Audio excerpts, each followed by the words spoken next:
우리 삶을 움직이는 뉴스, 중심 잡힌 시선으로 전하겠습니다. 황보선의 출발 새 아침. 네, 황보선의 출발 새 아침 4부 시작합니다. 자, 이번 시간은 파전, 김치전, 감자전 아니고 경제전입니다. 전의 전쟁, 경제전 시간입니다. 자, 경제전 함께하실 한국경제TV 송민아 기자 나오셨습니다. 안녕하십니까? 네, 안녕하십니까. 다주택자 양도세 이번 달부터 크게 좀 올랐죠? 네, 그렇습니다. 네. 예, 이거 문제없이 잘 이게 이행되고 있는지 모르겠습니다. 네, 이제 6월 1일부터 이제 예. 취득록세 그리고 양도세, 보유세까지 이 다주택자에 대한 어떤 각종 세금들이 예. 세법상 많이 좀 중과가 되고 있습니다. 그러면서 이제 세법상 인정되는 주택수를 줄이는 것, 이게 좀 중요해지고 있습니다. 예. 여기서 제가 세법상이라는 말씀을 드렸는데 이걸 좀 잘 알고 가셔야 될 것 같습니다. 예. 이 다가구 주택과 다세대 주택의 그 차이를 제대로 인지하지 못해서 세금 폭탄을 맞는 일이 좀 종종 벌어지고 있는 것으로 나타나고 있습니다. 일반 시민들이 이 다가구 주택하고 다세대 주택 이거 구분 명확히 하시는 분들이 많으실까요?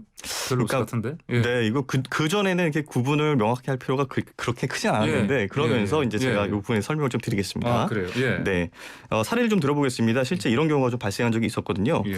서울 서초구에서 다가구 주택을 매입을 해서 임대 사업을 하시던 A 씨의 이야기입니다. 예. 이 A 씨 같은 경우에는 해당 주택에서 5년 동안 이제 거주를 직접 하시면서 9개 호실을 임대를 해 왔었습니다. 9개 호실이요? 예. 네.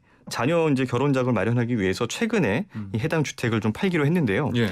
이 주택은 A 씨가 2011년도에 11억 원을 주고 매입을 했다고 합니다.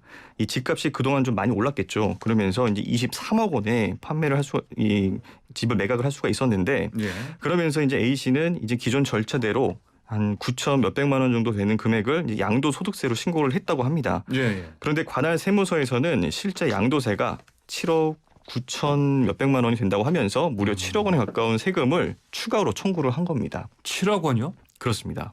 7천만 원도 아니고 7억 원이요. 네, 그렇죠. 왜 이렇게 많은 세금을 내게 된 거죠?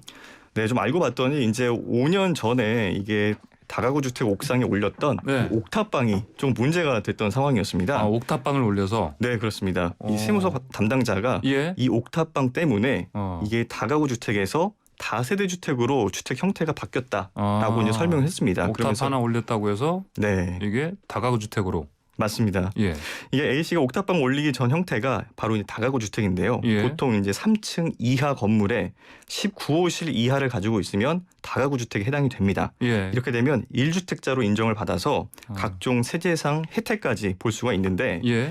이 옥탑방 한 층 올리면서 이 한 층이 더 늘어나게 되는 셈이었지 않습니까? 네, 그러면서 그래서 A 씨의 주택이 다가구에서 다세대 주택으로 바뀌었다. 맞습니다. 예, 4층 이상 주택이 바로 다세대 주택이거든요. 예. 그러면서 이제 개별 호실마다 각각의 주택으로 분류가 돼서 예전에 9개 호실을 운영했으니까 예. 9주택자가 이제 된 거죠. 아. 네, 그러면서 다주택 소유에 따른 중과를 받게 됐고요. 예. 또 그러면서 이제 무려 7억 원이 넘는 그런 세금 차이가 발생하게 된 겁니다. 예. 다가구 때는 1주택자로 인정받았고 그렇습니다. 다세대가 되면서 9채 네, 보유한 걸로 이게 기준이 바뀌면서 세금도 7억 양도세가 원 중과가 된 거죠. 중과가 돼 7억 원으로 되는. 맞습니다. 네. 근데 이게 옥탑방 금 안 올렸으면 어땠을까요? 네, 세금 차이가 옥탑방을 안 올렸으면 이제 3층 이하기 때문에 이제 예, 가구주택으로서 이제 세금 혜택을 좀 더 볼 수 있었을 텐데 예. 이제 올림으로 인해서 이제 세금 차이가 좀 커졌습니다. 그러니까요. 근데 이제 실제로 이게 뭐 4층 이상이 된다 하더라도 이게 다세주택에 포함이 안 되는 그런 예외의 집도 있습니다. 아, 그래요? 어떤 제가 게? 세법상 그래서 이제 예. 주택을 좀 살펴봐야 된다라고 말씀드렸던 이유인데 아, 예. 먼저 이제 그 임대인이 4개 층에 모두 임대를 하고 있다 하더라도 이제 가장 아래층 예. 이제 그 절반집이 이제 지명보다 아래로 내려가 있는 예. 경우 있지 않습니까? 예. 일명 이제 저희 반지하. 반지하라고 부르는데요. 반지하요? 그렇죠? 예. 네, 이런 경우에는 다가구 주택으로 이제 분류가 됩니다. 한 층으로 보지 않고요. 아, 그래요? 네, 그리고 주차장을 조성하기 위해서 1층을 아예 다 비운 경우 있지 않습니까? 필로티 구조로 올리면서. 필로티 기둥으로 이렇게 해서 네, 그렇죠. 그 공간을 남겨놓고 주차장으로 쓰는 곳 말씀하시는 거예요? 예. 네, 그런 경우 그리고 이제 뭐 1층에는 상가만 입주해 있는 경우. 그런 경우도 많죠. 네, 예. 그런 경우에는 예. 일단 그 한 층으로 보지 않습니다. 주택층으로 보지 않고요. 아, 그래요? 그래요? 그리고 이제 옥탑방을 올렸다고 하더라도 어. 이 옥탑방이 층 전체 면적의 8분의 1 이하가 되면은 그때는 그런 집으로 보지 않습니다. 아, 그래요? 예, 그래서 한 층으로 보지 않기 때문에 그때도 이제 주택층에서 제외가 되는 상황이 됩니다. 예. 이런 내용들은 좀 이제 집을 팔려고 하는 그 집주인분들이 세부 사항들을 좀 잘 알고 있어야지 이런 예. 세금 폭탄을 좀 피할 수가 있는 상황이 되고요. 예, 예. 왜냐하면은 이 주택 양도세 같은 경우에는 이 매도자의 신고를 바탕으로 이 관할 세무서에서 검증 절차를 이제 거치기 때문인데요. 예, 예. 이 집을 내놓은 사람이 다가구 주택으로 알고 있었다면은 이제 그 신고 내용을 기준으로 해가지고 검증을 하다 보니까 예. 이렇게 예상치 못했던 그런 세금 폭탄을 맞을 수도 있는 상황이 벌어지는 겁니다. 그렇군요. 네, 이전에는 이게 팔려고 하는 그 연립주택이 뭐 다가구 주택인지 아니면 다세대 주택인지 뭐 이런 거 구분하는 게 크게 중요하지가 않았었습니다. 예. 왜냐하면은 이 주택을 매도한 이후에 이 주택 유형이 판정이 됐고요. 그렇기 때문에 이제 크게 고민할 필요가 없었는데, 하지만 이 최근에는 이제 공시 가격이 인상이 됐고 또 예. 이게 재산세하고 종부세 같은 이런 보유세가 굉장히 강화가 됐잖아요. 예. 그러면서 이제는 집을 팔기 전에 주택 형태 그리고 이제 세부 사항들 이런 것들을 좀 집주인께서 주의를 기울여서 매각을 할 필요가 있습니다. 그러면 또 다른 것도 이렇게 더 잘 좀 알고 있어야 될 것도 있습니까?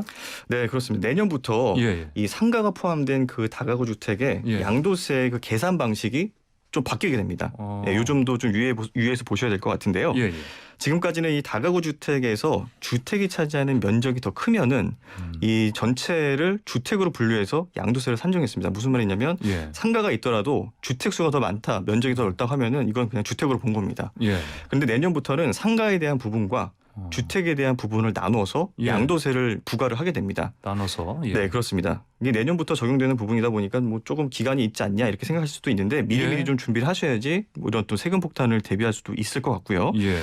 예를 한번 들어보겠습니다. 이 10년 전에 13억 원의 다가구 주택을 매입을 했던 B 씨의 경우입니다. 예. 이 B 씨의 경우에는 다가구 주택을 상가분은 6억 원 그리고 주택분은 16억 원으로 책정이 된 그 예. 집을 이제 총 합치면 22억 원이죠. 22억 원. 예, 예. 22억 원의 그러니까 매각을 하려고 하는데 예. 올해 안에 이거를 판다고 하면은 양도세는 6,653만 원이 나오게 된다고 해요. 예. 그런데 내년에 만약에 이걸 매각한다 그러면은 아. 상가분과 주택분이 각각 다른 세율이 적용이 돼서 예. 1억 776만 원의 세금을 내야 되는 겁니다. 어허. 이 양도가액이 9억 원을 초과하는 예. 상가 다주택 기준이 적용이 되기 때문입니다. 아, 그래요? 네, 그렇기 때문에 해가 바뀌기만 했을 뿐인데 이 세금 부담이 1.6배가 늘어나는 셈이고요.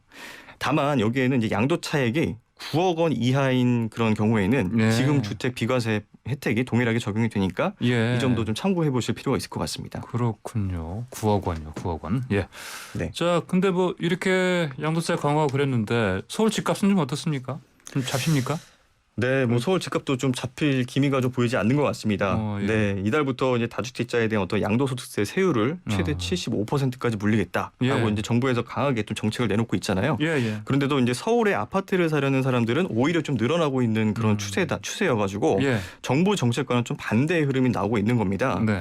이게 왜 그런가 좀 이유를 들여다보니까 일단 그 세금 부담이 커지면서 이 주택 소유주들이 좀 매물을 좀 잠그고 있는 그런 상황이 예, 예. 벌어지고 있다고 합니다. 예. 그러면서 집을 구하려는 사람들 입장에서는 어떻게 보면 좀 똘똘한 한 채를 구하고자 하는 예. 그런 요구가 좀 커지고 있고 그러면서 예. 서울에 집을 구하려는 매수세가 상승함에 따라서 좀 서울의 그 집값이 좀 오르고 있다 이렇게 보여지고 있고요. 예. 부동산 전문가들조차도 매물이 사라지면서 집값이 앞으로 더 오를 수 있다는 심리가 반영된 것으로 이제 보고 있는 상황입니다. 네, 알겠습니다. 오늘 경제 이야기 여기까지 듣겠습니다. 고맙습니다. 네, 고맙습니다. 네, 지금까지 한국경제TV의 송민아 기자였습니다.